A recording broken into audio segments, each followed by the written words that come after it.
أعوذ بالله من الشيطان الرجيم بسم الله الرحمن الرحيم رب اشرح لي صدري ويسر لي أمري واحلل عقدة من لساني يفقه قولي. السلام علیکم ورحمۃ اللہ وبرکاتہ. جی لاسٹ پارٹ میں ہم نے قرآن کے کچھ حقوق دیکھے تھے. اب ہم قرآن کا تیسرا حق دیکھیں گے کہ قرآن مجید ہم سے کون سا تیسرا حق مانگ رہا ہے، قرآن ہم سے کیا چاہتا ہے، اور قرآن کو پڑھنے کے کیا آداب ہونے چاہیے، ظاہری اور باطنی. تو انشاءاللہ شروع کرتے ہیں. قرآن مجید کی تلاوت کرتے ہوئے چند آداب کا خیال رکھنا ضروری ہے، اور وہ کیا آداب ہیں؟ باطنی اور ظاہری، یعنی اندرونی طور پہ اور ظاہری طور پہ قرآن پڑھنے کے کیا آداب ہونے چاہیے، جن میں سے بعض ظاہری نوعیت کے آداب ہیں اور بعض کا تعلق انسان کے باطن سے ہے، یعنی اس کی اندرونی حالت سے ہے. ظاہری آداب میں جو پوائنٹ آتے ہیں پہلے وہ دیکھ لیتے ہیں. سب سے پہلے کیا ہونا چاہیے؟ قرآن پڑھنے سے پہلے باوضو ہونا ضروری ہے. باوضو ہو جائیں تو زیادہ بہتر ہے. لباس کا پاک ہونا ضروری ہے اور قبلہ رو ہو کر با ادب بیٹھنا شامل ہیں. اسی طرح آداب تلاوت میں سے یہ بھی ہے کہ تلاوت کی ابتدا اعوذ باللہ من الشیطان الرجیم اور بسم اللہ الرحمن الرحیم سے کی جائے. باطنی نوعیت کے آداب یہ ہیں کہ دل میں اللہ اور اس کے کلام کی عظمت کا احساس ہو اور اللہ سبحانہ و تعالیٰ کے محاسبے یا پکڑ کی خوف ہو، اور اس کی محبت کا جذبہ دل میں پیدا کرنے کی نیت ہو. سبحان اللہ، تو کیا ہی عبادت ہوگی اور کیا ہی تلاوت ہوگی اور کیا ہی سرور آئے گا، اللہ سبحانہ و تعالیٰ کی قربت ملے گی. اسی طرح تلاوت ہمیشہ ہدایت حاصل کرنے کی نیت سے کرنی چاہیے، اور دل میں یہ ارادہ ہونا چاہیے کہ جو کچھ سمجھ میں آیا اس پر میں ضرور عمل کروں گی.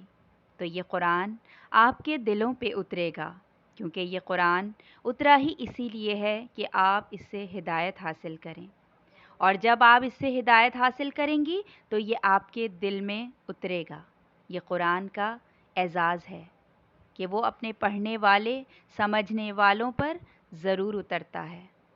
قرآن کے تقاضوں کے مطابق اپنی زندگی کے رخ کو موڑ دوں گی کہ جب میں یہ قرآن پڑھوں گی تو میرے دل میں اور میرے ذہن میں یہ باتیں ہونی چاہیے کہ میں یہ قرآن ہدایت حاصل کرنے کے لیے پڑھ رہی ہوں اور اس پہ عمل کروں گی اور اس کے تقاضوں کے مطابق اپنی زندگی گزاروں گی اور اپنی زندگی کے رخ کو موڑ دوں گی. تو انشاءاللہ جب یہ باتیں آپ کے ذہن میں ہوں گی قرآن کی تلاوت کرتے وقت، تو ایسا کیسے ہو سکتا ہے کہ یہ قرآن آپ کے دل پہ نہ اترے؟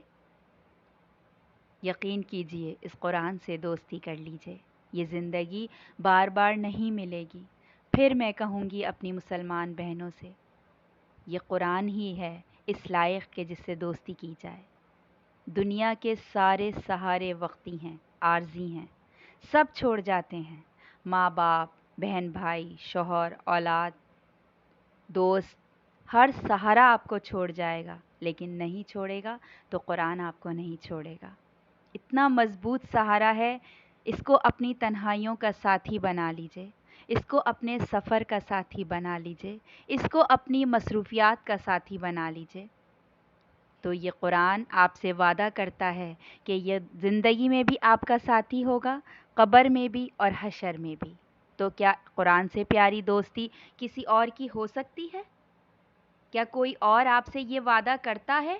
دنیا کا کوئی بھی رشتہ، کوئی بھی سہارا کیا آپ سے یہ وعدہ کرتا ہے کہ وہ آپ کا قبر میں بھی ساتھ دے گا، وہ آپ کا دنیا میں بھی ساتھ دے گا، وہ آپ کا آخرت میں بھی ساتھ دے گا؟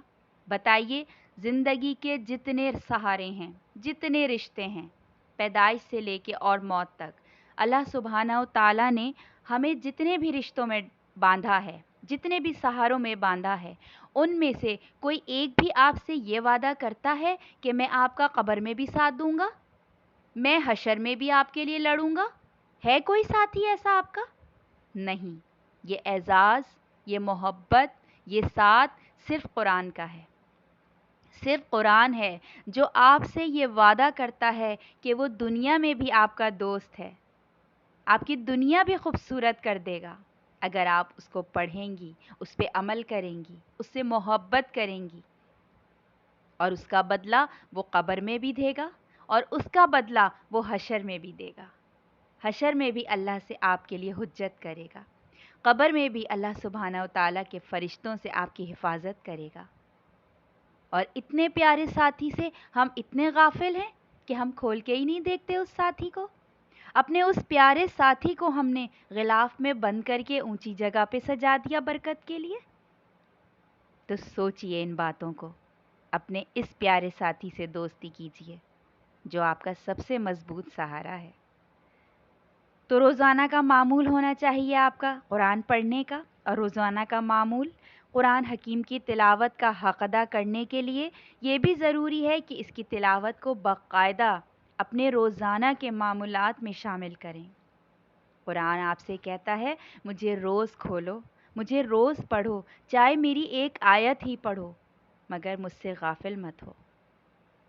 مجھے روز کھولو۔ روزانہ کتنی تلاوت کی جائے اس میں کمی و بیشی کی کافی گنجائش موجود ہے۔ مختلف لوگوں کے لیے اس کی تعداد مختلف ہو سکتی ہے، لیکن 3 دن سے کم کی مدت میں قرآن مجید کی تلاوت کی مکمل درست نہیں۔ یعنی کہ بہت سے لوگ اس طرح کرتے ہیں کہ 3 دن سے کم میں قرآن ختم کر لیتے ہیں، تو ایسا ظلم نہ کیجیے۔ قرآن کو سکون سے پڑھیے، سمجھ کے پڑھیے۔ یعنی روزانہ 10 سپاروں سے زیادہ تلاوت کرنا حضور پاک صلی اللہ علیہ وآلہ وسلم کے فرمان کے مطابق مناسب نہیں، تاہم روزانہ کم سے کم 1 پارہ ضرور پڑھنا چاہیے تاکہ 1 ماہ میں قرآن حکیم کی تلاوت مکمل ہو جائے۔ اور اگر آپ اتنا بھی نہیں کر سکتی تو 10 آیتیں پڑھ لیں، 1 صفحہ پڑھ لیں، آدھا صفحہ پڑھ لیں، نہیں تو 1 آیت ہی پڑھ لیں، مگر قرآن کو روز ضرور کھولیں۔ صحابہ کرام کا معمول یہ تھا کہ روزانہ 1 حزب کی تلاوت کر کے 7 دن میں پورا قرآن مکمل کر لیا کرتے تھے۔ اور یہ بات تو آپ کو معلوم ہوگی کہ قرآن مجید کے کل 7 احزاب ہیں اور ہر حزب تقریباً 4.5 پاروں پر مشتمل ہوتا ہے، جس کی تلاوت انتہائی سکون اور آرام سے 2 گھنٹوں میں کی جا سکتی ہے۔ صحابہ والا ہمارے اندر کہاں جذبہ اور کہاں شوق، ہم ان کے حد تک تو پہنچ ہی نہیں سکتے، چاہتے ہوئے بھی نہیں پہنچ سکتے۔ اس لیے پلیز چاہے تھوڑا پڑھیں مگر روز قرآن ضرور پڑھیں۔ خوش الحافی، اللہ کے رسول صلی اللہ علیہ وآلہ وسلم نے تاکیداً فرمایا ہے کہ زینوا القرآن باصواتکم، یعنی قرآن کو اپنی آوازوں سے مزین کرو، اور اس معاملے میں کوتاہی پر بڑے سخت الفاظ میں تنبیہ فرمائی ہے۔ من لم یتغن بالقرآن فلیس منا، یعنی جو شخص قرآن کو خوش الحافی سے نہ پڑھے وہ ہم میں سے نہیں ہے۔ اس لیے ہمیں اپنی کوشش کی حد تک قرآن کو بہتر سے بہتر انداز میں اور اچھی سی اچھی آواز سے پڑھنا چاہیے، کیونکہ یہ قرآن کا حق ہے۔ ہم میں سے کتنے مسلمان ہیں ایسے جو قرآن کو اس کا حق دیتے ہیں، قرآن کو خوبصورت تلاوت، تجوید اور آواز سے پڑھتے ہیں، جبکہ سب سے زیادہ خوبصورتی سے پڑھنے کا حقدار یہ قرآن مجید ہے، یہ اللہ سبحانہ و تعالیٰ کی کتاب ہے۔ تھوڑا ترتیل کے متعلق دیکھ لیتے ہیں۔ قرآن کی تلاوت کا حق ادا کرنے کے لیے یہ بھی ضروری ہے کہ ہم اسے ترتیل کے انداز میں پڑھیں۔ ترتیل کا مطلب کیا ہے؟ ترتیل کا مطلب ہے ٹھہر ٹھہر کر پڑھنا، یعنی قرآن کی ہر آیت پر رکتے ہوئے اس کے معنی اور مفہوم کو سمجھتے ہوئے اور اس کے اثرات کو دل میں سموتے ہوئے پڑھا جائے، ایک ایک لفظ کو دل پر اتارا جائے، روح میں اتارا جائے۔ خود نبی کریم صلی اللہ علیہ وآلہ وسلم کو شروع ہی میں یہ حکم دے دیا گیا تھا، یا ایہا المزمل قم اللیل الا قلیلا ورتل القرآن ترتیلا، یعنی اے کمبل میں لپٹ کر لیٹنے والے محمد صلی اللہ علیہ وآلہ وسلم، رات کو اپنے رب کے سامنے کھڑے ہوا کرو اور قرآن کو ٹھہر ٹھہر کر پڑھا کرو۔ سبحان اللہ، کتنا پیارا اللہ حکم دے رہے ہیں اپنے نبی صلی اللہ علیہ وآلہ وسلم کو اور اس کے بعد امت محمد کو۔ علامہ اقبال نے اس رات کے قیام کی کتنی خوبصورت انداز میں ترغیب دلائی ہے، کچھ ہاتھ نہیں آتا بے آہ سحر گاہی۔ اس لیے اس قرآن کو بہت سمجھ کر، بہت ترتیل کے ساتھ ٹھہر ٹھہر کر پڑھا جائے۔ پھر قرآن کے حفظ کے متعلق کچھ باتیں ہیں کہ کس طرح قرآن کو حفظ کرنا چاہیے۔ قرآن کی تلاوت ہی کا ایک گوشہ حفظ قرآن بھی ہے۔ عام طور پر یہ سمجھا جاتا ہے کہ حفظ القرآن پورے کے پورے قرآن کو زبانی یاد کر لینے کا نام ہے، اور یہ کام کسی خاص طبقے کے لوگوں کے کرنے کا ہے، یعنی کہ جو لوگ عالم دین ہیں یا مفتی ہیں یا جو فتوے دینے والے ہیں یا جو دین میں بہت بلند مقامات پر ہیں، یہ کام تو صرف انہی لوگوں کا ہے قرآن حفظ کرنا۔ ہمارے لیے تو یہ ناممکن ہے یا بہت مشکل ہے۔